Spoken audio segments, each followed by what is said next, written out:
পাত্রপক্ষের সামনে যদি এই বস্তির মেয়েটা মা বলে ডাক দেয়, আমার তো মান সম্মান থাকবে না।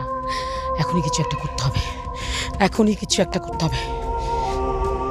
জসিম, জসিম, জসিম, কাম শার্প, তুমি এক্ষুনি আমার বাড়ির সামনে আসো। হায় রে, কইছিলাম মায়ের লগে দুপুরবেলা খাইতে যাও, মায়েরা মনে বয়ে রয়েছে, বাজার করতে করতে দুপুর হয়ে গেছে গা।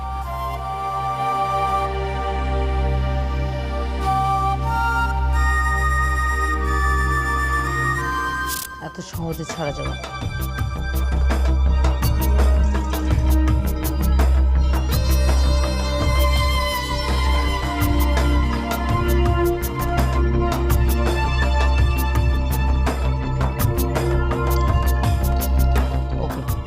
আম্মা, বাজার সদাই করা শেষ, আমার একটু বাড়িতে যাইতেই, আমার মায়েরা না খেয়ে আছে।